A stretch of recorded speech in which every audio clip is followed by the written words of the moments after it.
Ya chicos, hola, buenos días. Ya se está grabando, ¿no? Ya. Bueno, el día de hoy vamos a hacer el tema de trastornos de inicio de la infancia, que viene a ser el tema 10 del sílabo. Así que ya primero, como siempre, vamos a definir, así que, ¿qué sería el trastorno de inicio de la infancia? ¿Ya? Esos, bueno, luego voy a pasar a mencionar esto, porque tanto trastorno de inicio de la infancia, de niñez, ya primero esto, ¿ya? En el DSM-5 primero se llamó trastorno de inicio de la infancia, de niñez y adolescencia, ¿ya? Es por eso que el tema, el título en sí que le han puesto en la teoría fue trastorno de inicio de la infancia. Sin embargo, ya para los criterios de la DSM-5 pasó a desórdenes del neurodesarrollo, ¿ya? Y eso también es como un poco confuso en esa teoría porque primero empieza con un título y luego pasa con otro, pero es lo mismo. Aquí podemos ver cómo de la DSM-5 solo cambió el nombre al, al otro, ¿no? Y bueno, la CIE-10, que es otro manual que se usa para psiquiatría, bueno, y en sí para todas las enfermedades, que es el CIE-10, lo nombra como trastornos del desarrollo psicológico, ¿ya? Si ven cualquiera de esos tres nombres, bueno, es lo mismo, ¿ya? Entonces, y ahora sí, para definir lo que es trastorno de inicio de infancia, vienen a ser los trastornos del neurodesarrollo y son afectaciones, ¿no? De la atención con un inicio en el inicio del periodo de desarrollo del niño, por así decirlo. Se nota los síntomas al inicio y desde ahí va a empezar. Y esto, como ya mencioné, los síntomas se van a manifestar de manera precoz en el desarrollo. Y bueno, se dice que todo esto inicia incluso antes de la primaria, ¿ya? Antes de la primaria ya se puede tener un diagnóstico de lo que tiene el niño. Y bueno, en sí todo esto son como deficiencias del funcionamiento tanto personal, social y académico y hasta ocupacional en un futuro del niño, ¿no? Y bueno, ya mencioné de que se encuentran estos tres nombres acerca del tema, es lo mismo. Entonces, de nuevo, como un vistazo general, por así decirlo, ¿cuáles son estos trastornos de inicio de infancia? Tenemos la discapacidad intelectual, o también llamada trastorno de desarrollo intelectual. Tenemos el trastorno de comunicación, el trastorno de espectro autista, trastorno específico de aprendizaje y, bueno, el trastorno de déficit de atención con hiperactividad, que es como TDAH, que esa parte no incluiría lo de atención, pero si incluye atención, sería TDAH. Y también tenemos el trastorno de desarrollo de coordinación o también de función motora y los trastornos por tics. Cada uno de estos trastornos, esto se subdivide en otros ya, que ahorita también, bueno, a lo largo de la presentación les voy a mencionar. A ver un rato.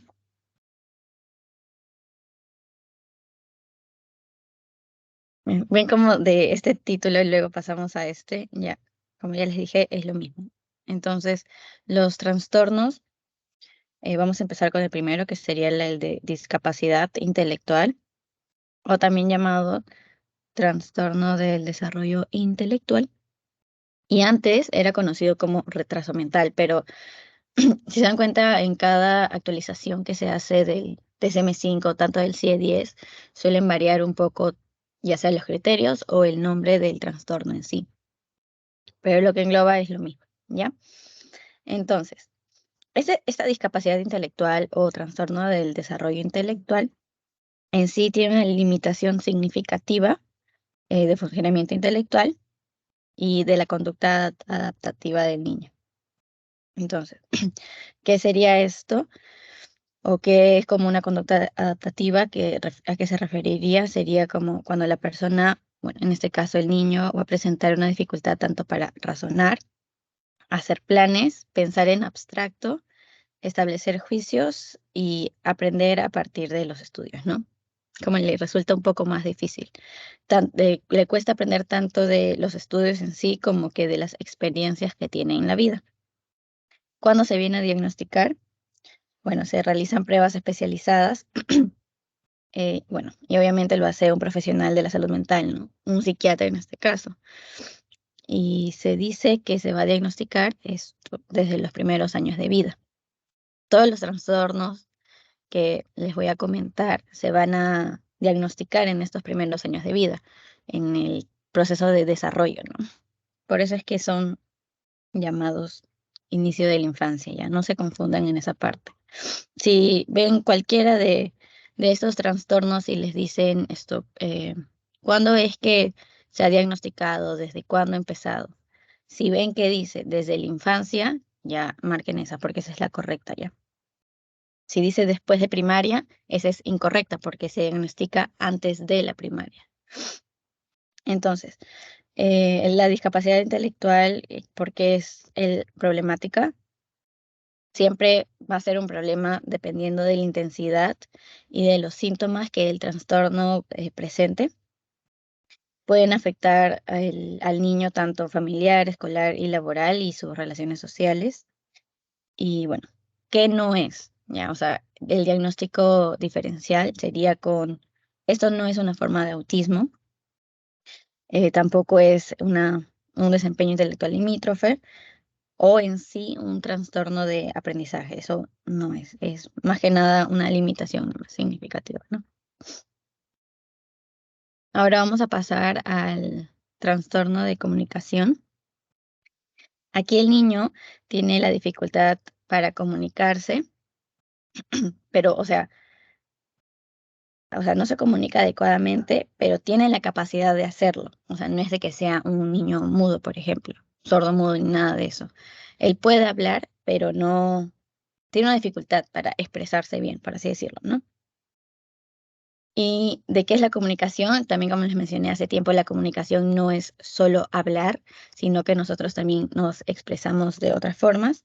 Y bueno, al hablar, al tener esta comunicación, siempre hay una persona que habla y otra que recepciona, ¿no? Entonces, la persona que recepciona, si tiene un problema, un trastorno de comunicación, la comprensión va a ser difícil. Así que dentro de este trastorno en sí, que es trastorno de comunicación, se va a subdividir en el trastorno de comprensión, de la expresión, el fonológico, que ya sería en sí ya tal cual lo de hablar, y bueno, la tartamudez, ¿no? Que también es específico de hablar. Aquí como un resumen de lo que son estos cuatro. El trastorno de tartamudez es la prolongación del sonido de consonantes, sílabas. En sí es como la repetición de los sonidos y sílabas. Es de alguna forma el más común, supongo que lo habrán escuchado. Es cuando se repite, cuando se traba en una palabra, ¿no? Una sílaba o letra. Si quieres decir tiene, es como se detienen en tienen, ¿no? O sea, así. Eso es tartamudez. Luego tenemos el trastorno ya del lenguaje, que son dificultades de la adquisición y el uso del lenguaje. Este ya sea hablado, escrito o con signo, ¿ya? Luego tenemos el trastorno fonológico, que es la dificultad de la producción fonológica, que bueno, que va a interferir en el habla y la comunicación. No, creo que eso también se podría relacionar con la déficit de poder decir la R. Bueno, en el ejemplo que está aquí sale iño por niño, o sea, no menciona la N, ¿ya? Un ratito.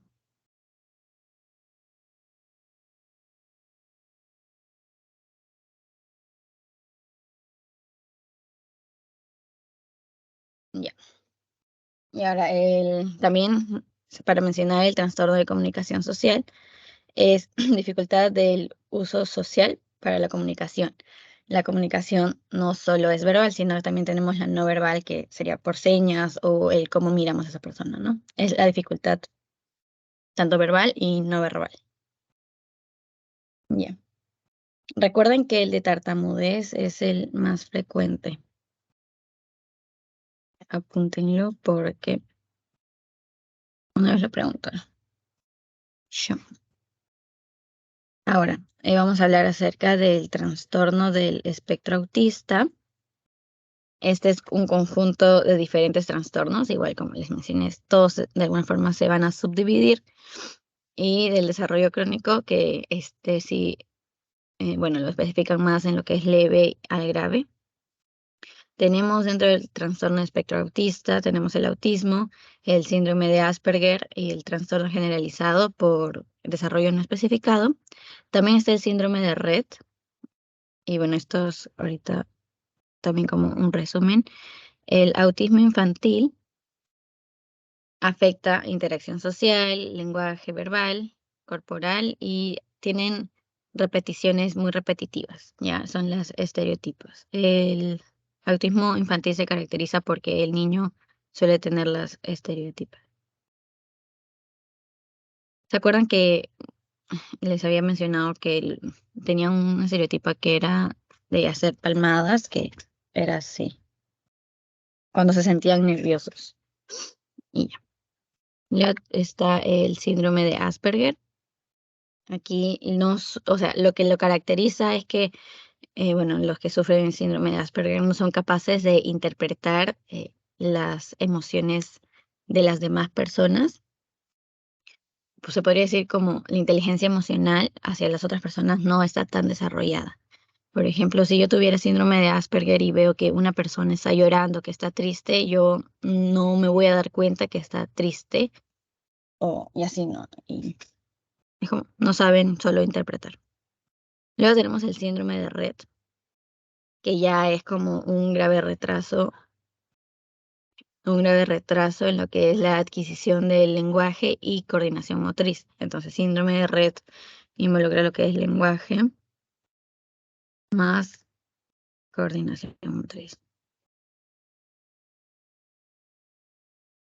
¿Ya? Bueno, aquí las características voy a ponerlas mejor. Eh, no, no interpretar. No interpreta emociones ajenas. Y aquí, bueno, ya lo pongo acá, estereotipos.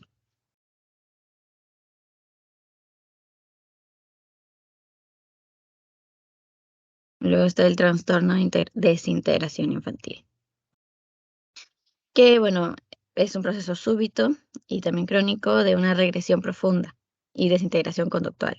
O sea, el niño estaba bien, pero empieza una regresión. Ya. Y todo esto de conducta, regresión conductual. Luego está el trastorno generalizado del desarrollo no especificado. Aquí, bueno, dificultades de comunicación, socialización y comportamiento.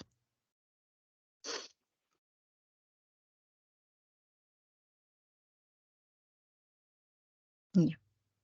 Ahora estos dos, de los que ya había mencionado, y luego vamos a pasar a ver los criterios de cada uno.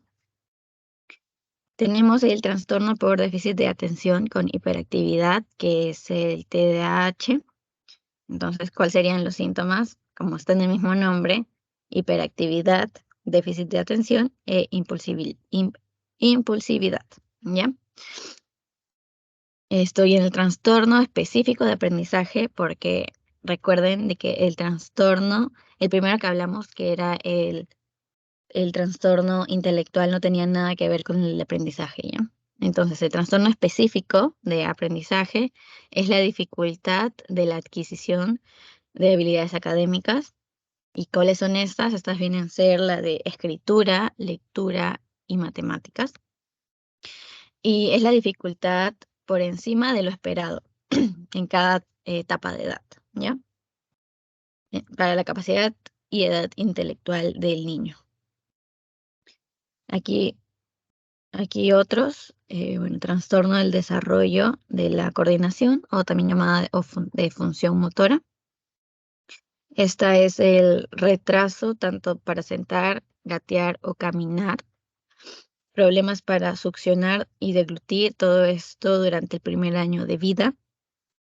Tienen bueno, el síntoma, el signo de torpeza, que es de que se cae, se tropieza, tanto con sus propios pies y suele chocar con objetos o con personas, ¿no? Tiene lentitud e imprecisión al realizar sus habilidades motoras. Bueno, hay que saber que lo que es función motora no es solo caminar, sino también implica lo de tomar objetos, mover el brazo, el codo, la muñeca. Ahí sí, obviamente caminar también, doblar la rodilla y todo eso. ¿Bien? Entonces, habría una lentitud tanto de tomar objetos, utilizar las tijeras o los cubiertos, ¿no? O escribir con la mano. Y va a haber los problemas de la coordinación motora gruesa, que esos vendrían a ser ya saltar, pararse en un pie, como lo más complejo, ¿no? Y vemos que aquí hay un retraso de todo esto. Luego los trastornos por tics, estos se van a subdividir en el de Tourette, los tics motores o vocales crónicos o los tics transitorios. El de trastorno de Tourette, bueno, va a iniciar antes de los 18 años. Esto provoca tics, motores múltiples y otros vocales. Bueno, si es por más de un año ya se podría sospechar en lo que es el trastorno de Tourette, ¿no? Y luego tenemos los trastornos de tics motores o vocales crónicos, que no se dan ambos al mismo tiempo. Igual comienza antes de 18 años, por más de un año. Y luego los tics transitorios, es igual lo mismo, como tics motores, vocales o múltiples. Aquí por lo menos de un año. Todo, este es mínimamente un año, esto más de un año y también más de un año. Y ahora vamos a pasar a leer los criterios. De nuevo, iniciamos con discapacidad intelectual. Va a comenzar en el periodo de desarrollo, es decir, a temprana edad. Los criterios serían: hay una deficiencia en la función intelectual, tanto en razonamiento, resolución de problemas, una planificación, pensamiento abstracto, juicio y aprendizaje académico, ¿ya? Y eso lo podemos confirmar con una evaluación clínica y las pruebas de inteligencia. El, el sí que era, se me fue, ahorita les digo, que era para medir el rango de inteligencia que suele haber. Luego tenemos las deficiencias del comportamiento adaptativo. Y bueno, si hay un inicio de deficiencias intelectuales y adaptativas en todo esto en el periodo de desarrollo. ¿Ya?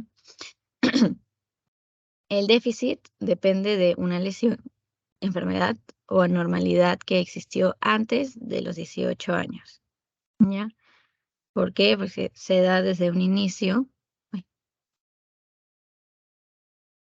suelen pasar desapercibidos, pero se va incrementando a lo largo de los años, ya que esto es progresivo, porque se supone que cada año, cada día aprendemos más cosas, ¿no? Si es que hay una deficiencia, una dificultad, esto para aprender de sus experiencias o lo que ve en el colegio o en su día a día con los juguetes o al estimularlo, se incrementa, ¿no? Así que recién ya cuando ha crecido un poco más el niño, recién como vamos a tomar en cuenta esos síntomas que notamos antes, pero no les damos importancia, ¿ya? Por eso es que pasa desapercibido al inicio y ya luego al pasar los años se va a evidenciar más. Va a haber el deterioro de la capacidad de adaptarse al ambiente.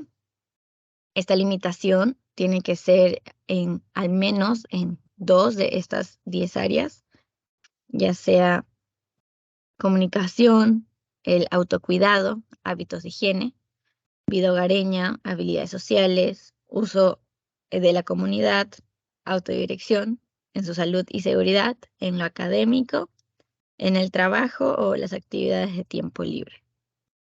Ya.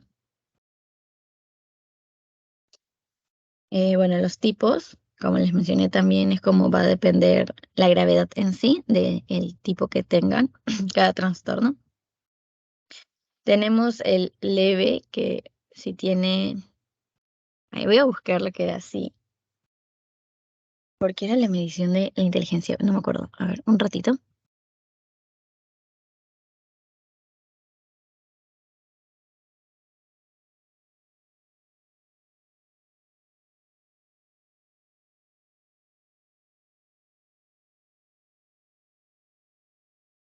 El cociente intelectual. Ya, ese era.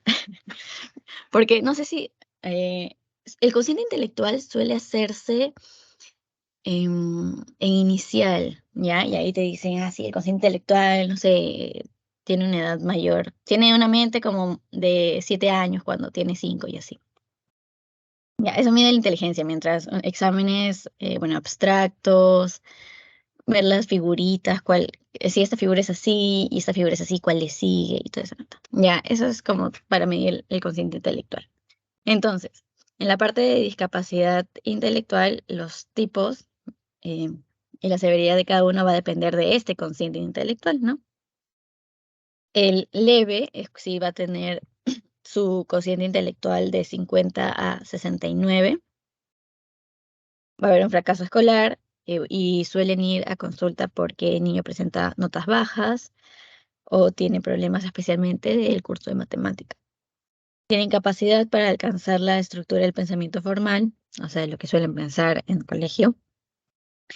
Tiene independencia completa para el cuidado de su persona. Sí son independientes, no van a depender. Y bueno, en sí tienen problemas de lectura, escritura y matemática, que era lo principal. Y aquí el lenguaje no va a presentar anomalías, ¿ya? Lenguaje no presenta anomalías. Más que nada, entonces lo característico aquí es, solo es una disminución del rendimiento. Luego, es moderado si el cociente intelectual va de 35 a 49. Cada vez que el cociente intelectual va bajando, este grado de discapacidad intelectual va subiendo, ¿ya? Inversamente proporcional. Voy a poner aquí. Cociente intelectual, a ver, baja igual más grave. ¿Ya? Entonces, en el moderado, ¿qué vamos a ver? La lentitud del desarrollo, tanto de la comprensión y el uso del lenguaje. Aquí vemos que el lenguaje no tiene anomalías importantes. Aquí ya hay como una lentitud, ¿no? Tanto de la comprensión y el uso del lenguaje. Esta sería la primera diferencia. Luego, el retraso de la adquisición de la capacidad del cuidado personal y funciones motrices. Realizan y no les va mal en los trabajos prácticos sencillos. Y tiene un desarrollo normal de la capacidad social. Aquí también tiene desarrollo normal de la capacidad social. Ya. Luego, el grave es si el cociente intelectual va de 20 a 34. Aquí ya hay un marcado déficit motor, presencia de otros déficits, ya sea que indican presencia de daño, ¿no? O desarrollo del sistema nervioso central. Y bueno, el déficit en sí ya marcado va a ser tanto el lenguaje asintáctico y bueno, este es incoherente. Y hay una escolarización imposible, es decir, el niño no va a aprender en el colegio, no va a adaptarse. Es por eso que es imposible que él esté aquí, o sea, en el colegio desarrollándose, ¿no? Porque ya su discapacidad intelectual es grave. Luego tenemos la discapacidad intelectual profunda, que es cuando el cociente intelectual es menos de 20. Y aquí el niño es totalmente incapacitado para comprender las órdenes, tiene movilidad restringida o inexistente, no va a controlar los esfínteres, tiene formas rudimentarias de comunicación no verbal, suelen comunicarse así como o si quiere algo, dice, no, no van a vocalizar. Capacidad muy limitada para cubrir sus necesidades básicas y ellos sí van a requerir ayuda constante, por lo que sí vendrían a ser ya niños dependientes. ¿Ya?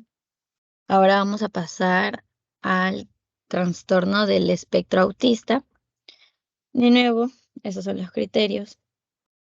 Deficiencia persistente de la comunicación, interacción social en diversos contextos. No es que va a depender de un contexto, ya esto es lo mismo en todo. Tiene deficiencia de la reciprocidad socioemocional, deficiencia de conductas comunicativas no verbales, deficiencia de mantenimiento y comprensión de las relaciones. La gravedad aquí también se va a basar en el deterioro de la comunicación social y patrones restringidos y repetitivos. Es decir, esto en la rutina. Por eso, miren, es por eso que los niños que tienen, bueno, las personas en sí que tienen trastorno de espectro autista, que engloba todo que ya vimos, suelen ser muy proclives a la rutina, ¿ya? Obviamente, para un diagnóstico más preciso hay que especificar en sí si presenta déficit intelectual o deterioro del lenguaje o otro trastorno de neurodesarrollo, si es que está relacionado con esto, ¿no? Entonces, como vimos, el trastorno del espectro autista se va a subdividir en otros trastornos. Primero vamos a hablar acerca del autismo infantil. Esto se manifiesta antes de los 3 años, tiene la alteración cualitativa de la interacción, comunicación social y conductas limitadas, ¿no? Y estereotipadas. Va a ser una falta de la respuesta de las emociones de los demás, no van a comprender las emociones de los demás, difícil que se integre a los otros niños. Los otros niños es muy frecuente que los discriminen porque los ven raros o diferentes, así que suelen rechazarlos. Luego son proclives a la rutina y hay una mayor incidencia, esto ya algo epidemiológico, en niños que en niñas. Luego está el trastorno de Asperger, es como un autismo leve, lo que va a ser la característica que lo va a diferenciar de los otros es que tiene esta alteración de interacción social y conductas estereotipadas, pero no existe un retraso del desarrollo cognitivo. A ver, sin un retraso en desarrollo cognitivo. ¿Ya? Luego está el trastorno de Rett, deterioro del crecimiento craneal y funcionamiento general después de un desarrollo normal. Es decir, el niño iba bien y ya luego se da este retroceso. Va a existir las pérdidas de las capacidades que ya tenía el niño, como las capacidades manuales que se adquirió, y bueno, también se da la pérdida de la relación social. Luego tenemos el trastorno desintegrativo de la infancia, el periodo donde los síntomas tienen un auge, por así decirlo. Bueno, aquí se va a notar lo que es la inquietud, irritabilidad, hiperactividad, y luego se da un empobrecimiento del habla.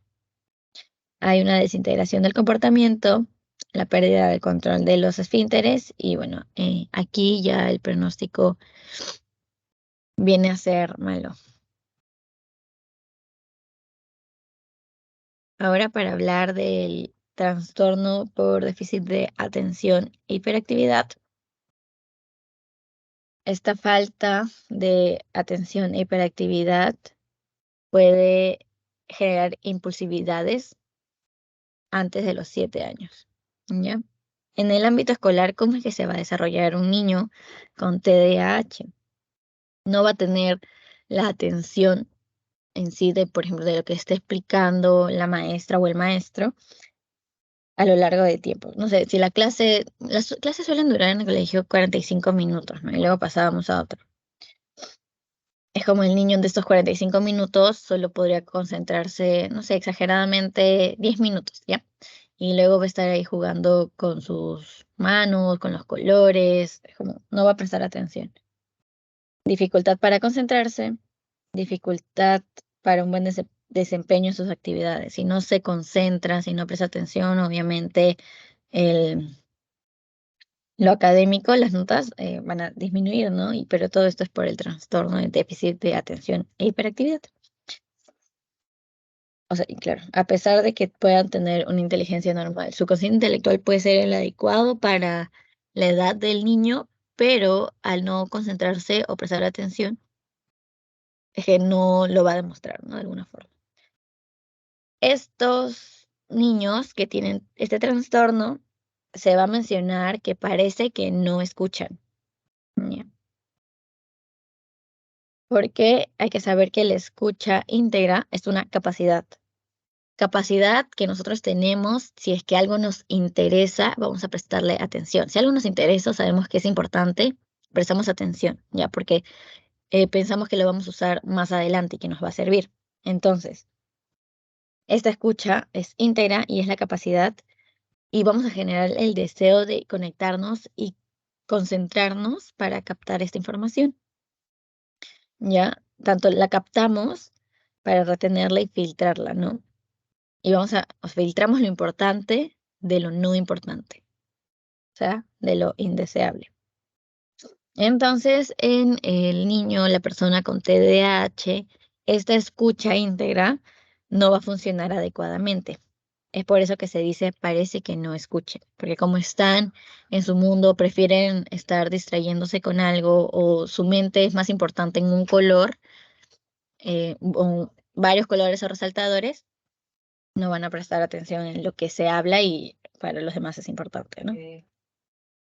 Entonces, también hay tratamiento para el déficit de atención e hiperactividad. Este tratamiento es multidisciplinario y en la parte educativa obviamente se debe educar a los profesores y a todo docente, ya que debe entender que el niño no es malcriado y que lo está ignorando a propósito, o que simplemente se aburre de la clase de esa persona. No, no es eso, es porque tiene este déficit, no, este trastorno, por lo que hay que evitar darle estímulos que lo distraigan. Bueno, pusieron aquí como ejemplo juguetes, muñecos o dibujos, pero si ya se está en el colegio, podría ser no darle colores, tantos colores que lo vayan a distraer, o dibujitos, stickers y todo eso, ¿no? Porque obviamente esto generaría que se distraiga el niño. Entonces, aquí como este gráfico para el tratamiento, tenemos que al niño adolescente se le puede dar medicación, terapia cognitivo-conductual o psicoeducación, ¿no? En los padres también psicoeducación para entender aquí también que el niño no es malcriado, y también entrenamiento de los padres para poder entender a su hijo. Luego en los profesores es psicoeducación también, el manejo conductual, saber cómo reaccionar, y el apoyo pedagógico es muy importante. Ya en la parte de medicamentos, en el tratamiento, la medicación va a ser muy, muy efectiva y va a ayudar en la terapia. ¿Qué suele darse? Estos suelen ser los medicamentos de primera línea, ¿ya? ¿Qué suele darse? Suele darse metilfenidato, ¿ya? Atomoxetina e imipramina, ¿ya? Aquí pueden ver la cantidad que se le da, la dosis inicial, los efectos secundarios, sus ventajas y, bueno, también las advertencias, ¿no? Bueno, no suelen tomar esta parte de efectos secundarios, ventajas y advertencias. Más que nada les interesa saber cuál es el medicamento que se utiliza y cuál es la dosis inicial que se da, ¿no? Luego, los fármacos que se usan como segunda línea. Aquí, espera, aquí voy a poner primera línea.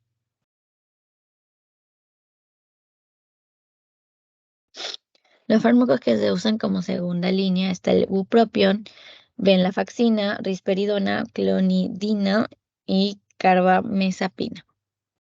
Ya, de nuevo, recordarles que se aprendan el fármaco y la dosis. Ahora sí vamos a hablar acerca del trastorno de aprendizaje. Se va a subdividir en otros tipos de trastorno. En sí, este trastorno de aprendizaje va a haber la discrepancia y discapacidad entre la capacidad académica y el rendimiento escolar. Tenemos el trastorno de lectura, que bueno, este va a estar por debajo de lo esperado en la edad o en el rango de edad que tiene el niño. Eh, bueno, cronológico, coeficiente de inteligencia y escolaridad, ¿no? Todo esto de lo esperado de tanto su cociente intelectual, de su edad y de la escolaridad a su edad, ¿no? Aquí el funcionamiento es deficitario en la lectura, tanto en silencio o en voz alta. Sus palabras individuales no suele expresarse bien. Bueno, palabras en un contexto innecesario. No sé si habrán visto esos niños que suelen soltar así palabras que no controlan lo que dicen, ya a eso se refiere. Y hay una descodificación de la comprensión. Luego el trastorno de cálculo. Esto se refiere más a lo que es el curso de matemáticas, por así decirlo. Deficiencia en lo que es realizar cálculos matemáticos, ya sea orales o escritos, o de la comprensión en sí de estos, ¿ya? Todo esto aplicado en un contexto de matemática. Luego está el trastorno de expresión escrita. Va a ser la discrepancia entre el potencial intelectual que tiene el niño con los resultados de su evaluación escrita. También hay la deficiencia del control motor o la planificación. Esto va a afectar a su legibilidad, a su deletreo, síntesis y gramaticalidad, ¿no? O la formulación en sí de escrito. Ahora acerca de los trastornos de tics. Estos, voy a hablar de los motores o vocales, que son persistentes, es decir, crónico. Tenemos los tics motores vocales únicos o múltiples. Bueno, pueden estar presentes o no. No, pueden estar presentes en la enfermedad en sí, ¿ya? Pero no ambos a la vez. Es mejor. Pueden aparecer intermitentemente, con frecuencia, pero persisten durante más de un año. Y obviamente, como estamos en este tema de trastornos que inician en el proceso de desarrollo, este trastorno de TIC comienza antes de los 18 años, ¿ya? Y bueno, no se le va a atribuir este efecto de TIC por el uso de una sustancia o una afectación médica. Ahora, el trastorno relacionado con traumas y factores de estrés del niño. Aquí lo que más les puse son los criterios, porque son varios. Tenemos el trastorno de apego reactivo, que bueno, en sí esto es como dice acá, de un trauma o estrés, porque sabemos que el trauma fue ante una situación de estrés. Si es que este suele ser persistente, sería un trauma crónico. Un ratito.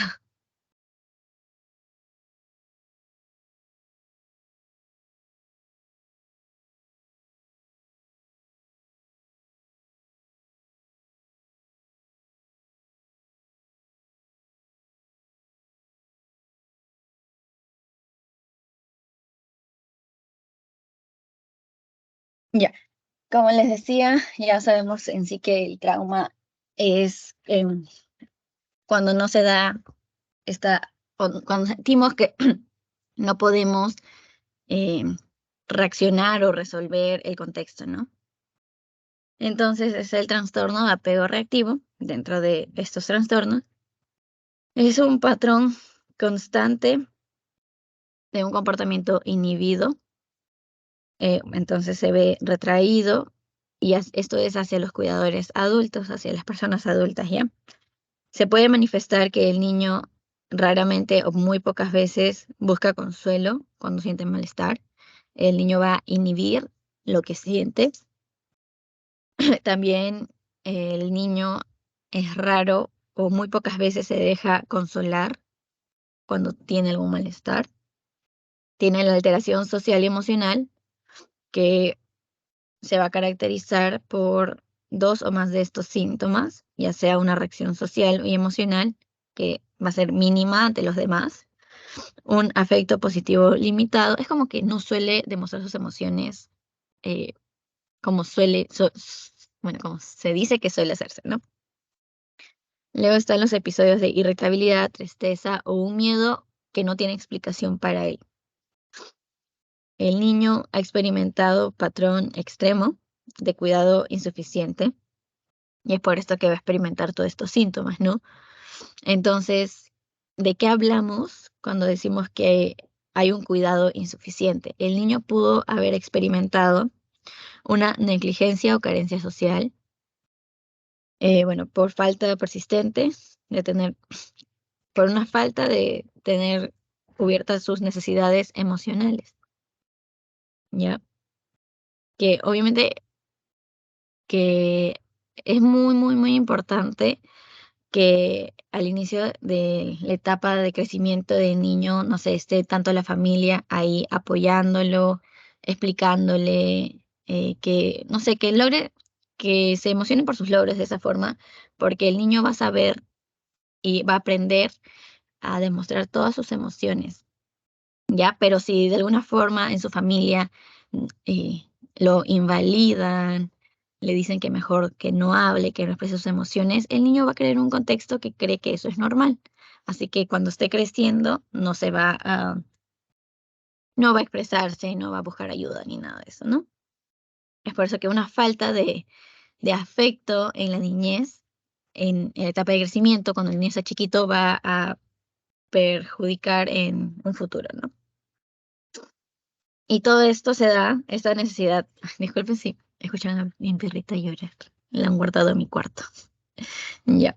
Entonces, toda esta falta de las necesidades emocionales que no se cubrieron va a ser por parte de los cuidadores adultos, que obviamente los cuidadores adultos suelen ser esto.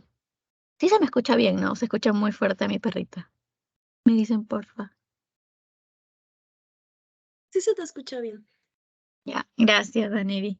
Ya bueno, y la parte de cuidadores adultos obviamente suelen ser comúnmente, se menciona de los padres, ¿no? Entonces, también si es que hay un cambio repetitivo de los cuidadores primarios, se va a reducir la posibilidad de que el niño genere un afecto ante la persona que lo cuida, ¿ya? Aquí pongo un ejemplo, cambios frecuentes de la custodia en los problemas entre los padres, ¿no? También una educación en contextos no habituales que va a reducir la oportunidad del apego selectivo. Como se dan cuenta, el apego en la parte de crecimiento es muy, muy, muy importante. Luego, aquí ya otros criterios. Este trastorno es evidente antes de los 5 años.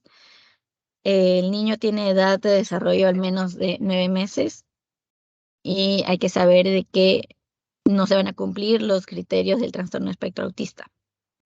¿Ya? Ahora, para hablar del trastorno de la relación desinhibida, el niño, el niño tiene un patrón de comportamiento, bueno, activamente con los adultos extraños y presenta dos o más de las características siguientes. Una reducción o ausencia de la reticencia. Esto es para aproximarse e interaccionar con adultos extraños. Este está más relacionado a extraños, ¿no? El anterior, como vimos, está mucho más relacionado como un ambiente familiar. Ya, el comportamiento verbal o físico es demasiado familiar, no concuerda con lo aceptado culturalmente, o sea, tiene una relación buena familiar y con los extraños no suele relacionarse, ¿no? Con los extraños adultos, recuerden. Entonces, recurre poco o nada al cuidador adulto después de una salida arriesgada, incluso en contexto de extraños. Tiene la disposición de irse con un adulto extraño con poco o ninguna validación. Y ya bueno, aquí los comportamientos del criterio A no se limitan a la posibilidad, ¿no? El niño ha experimentado, también aquí de nuevo, un patrón extremo de un cuidado insuficiente. Y es lo mismo igual mencionado anteriormente, ¿ya? Acerca de negligencias sociales, falta de apego y todo eso. Luego el niño va a presentar bueno, el otro trastorno es trastorno de estrés agudo, una experiencia directa al evento traumático, presencia directa del suceso ocurrido a otros, y bueno, la presencia de estos síntomas de intrusión que va a estar relacionado al trauma o estrés que tuvo este niño, ¿no? Como que alteraciones negativas cognitivas del estado de ánimo, todo esto relacionado al evento traumático, una evitación persistente de los estímulos que le hagan recordar el evento traumático, una alteración importante de estado de alerta, una reactividad, todo, y en sí, todos estos síntomas relacionados a evento traumático. Y esto se puede dar de 3 hasta un mes después de la exposición del trauma, ¿ya? Eso es lo que se suele dar en los niños, como ven, son como los criterios que se le da a un adulto que también pasó por un estrés agudo, ¿no? Y aquí una tabla que también se las ponen en la clase para poder diferenciar todos esos trastornos. Dejo para que lo lean. El dificultad específica de aprendizaje, el trastorno de comunicación, la discapacidad intelectual, el trastorno espectro autista y el TDAH. Y ya chicos, eso sería todo. Les voy a mandar el post-test. Me dan un ratito. Si tienen alguna pregunta, me avisan, por favor.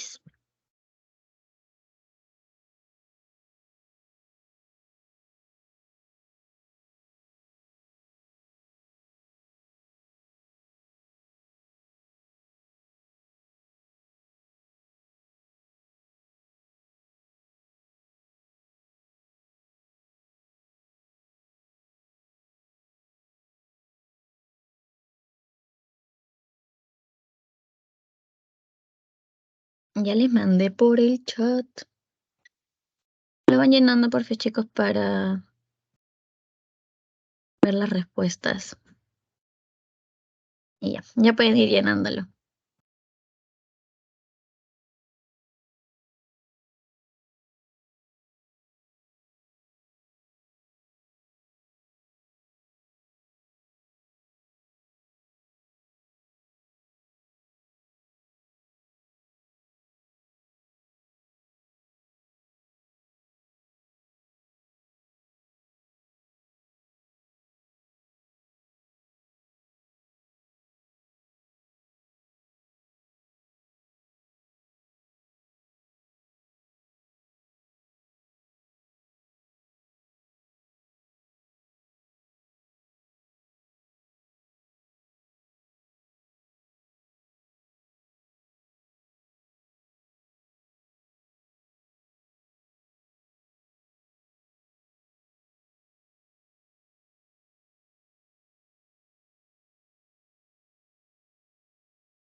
Ya chicos, por ir respondiendo. Ay, un rato.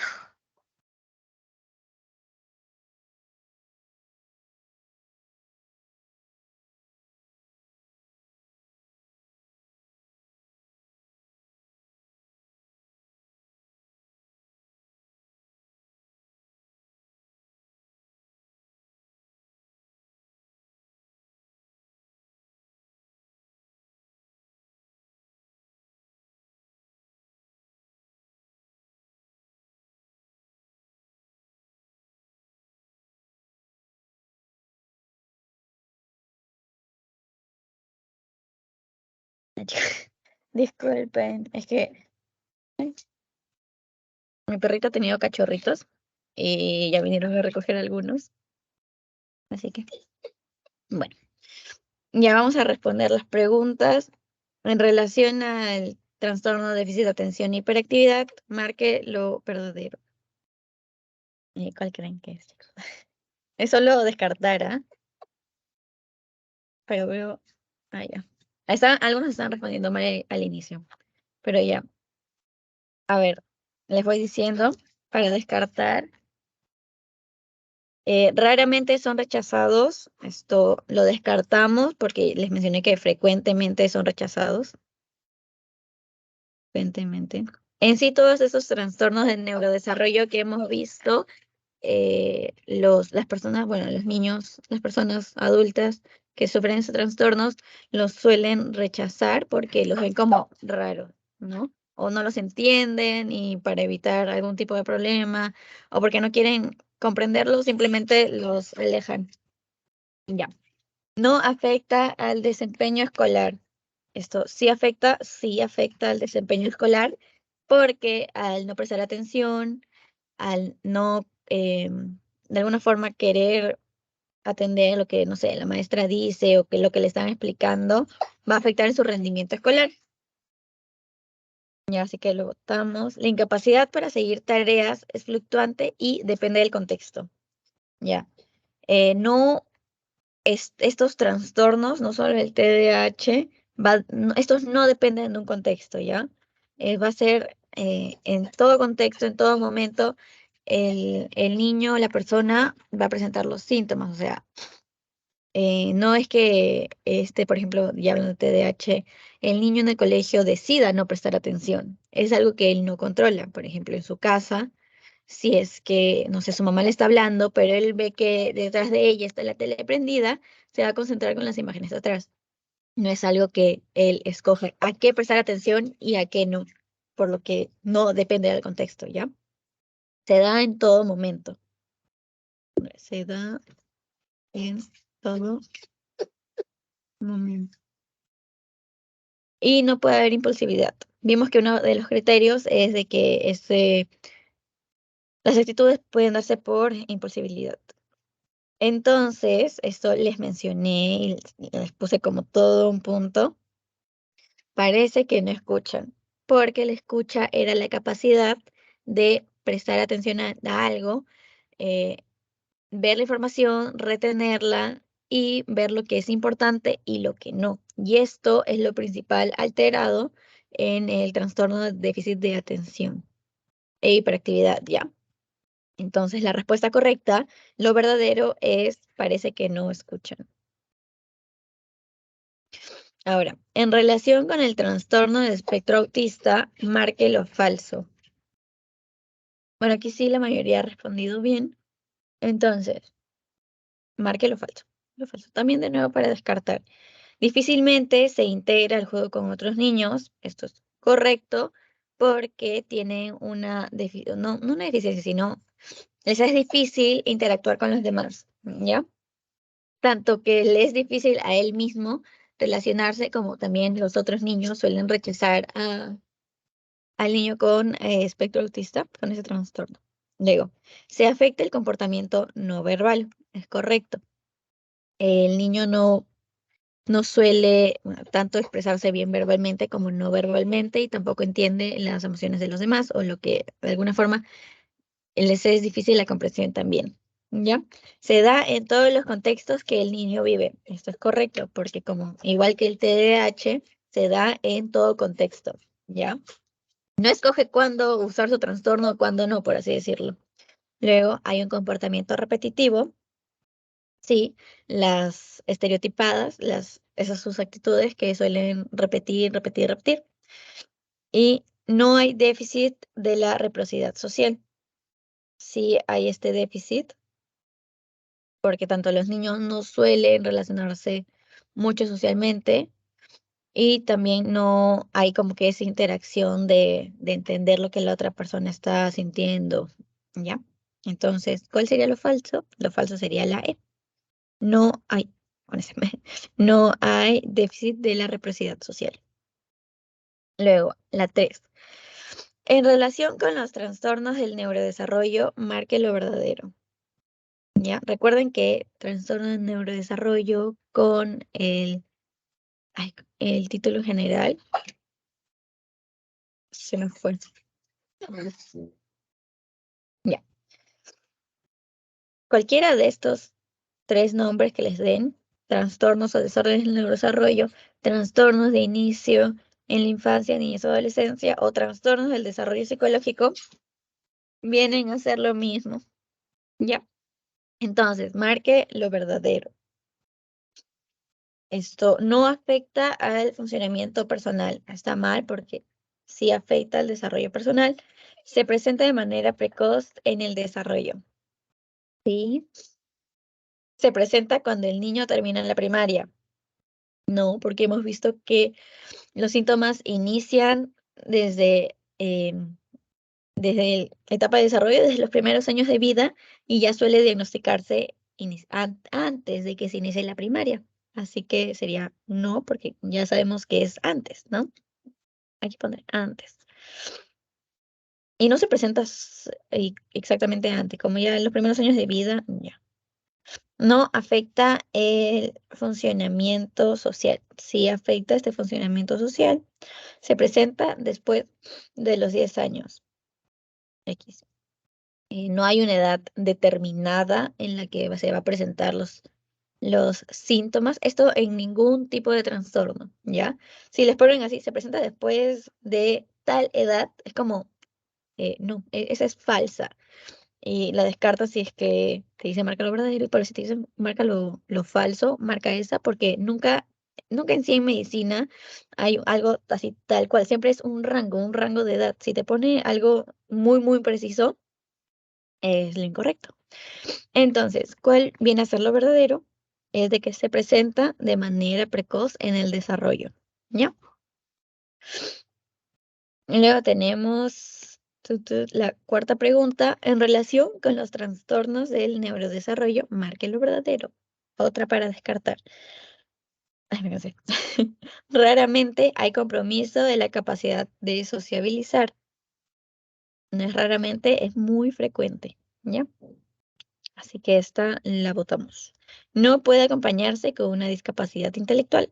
La votamos porque sí puede acompañarse de una discapacidad intelectual. Incluso dentro de los trastornos de desarrollo está el trastorno de discapacidad intelectual. Así que no tendría sentido si es que marcan esa, ¿ya? Porque ya hemos visto que en sí discapacidad intelectual está dentro del trastorno de neurodesarrollo. Así que se vota. Raramente presenta aislamiento. No es raro, es muy frecuente en los trastornos de neurodesarrollo. Luego, en el autismo son proclives a la rutina. Sí. Y raramente afecta la autoestima. Tampoco es raro, es muy frecuente. Los niños, bueno, por ejemplo, en la etapa escolar, el niño en sí ya se da cuenta que no es igual a los demás. Podría ahí notar que tiene algunas dificultades en relación con los otros niños, y a esto súmenle que los otros niños no lo entienden, que lo rechazan y todo eso, y es obviamente un rechazo bueno, un grupo de personas que te rechacen va a afectar tu autoestima, ¿no? Es por eso que no es muy raro que en los niños con trastorno de neurodesarrollo se les sume una baja autoestima, ¿ya? Entonces, la respuesta correcta, lo verdadero, vendría a ser en el autismo, son proclives a la rutina, ¿ya? Eso también es un tipo de criterio, como dije, sus acciones repetidas es muy característico de los niños con trastorno de espectro autista, más que nada en el autismo específicamente, ¿ya? Y luego la 5, ya para acabar, en relación al trastorno de déficit de atención e hiperactividad, marque lo falso, ¿ya? Esto, ¿pueden presentar dificultades en el hogar?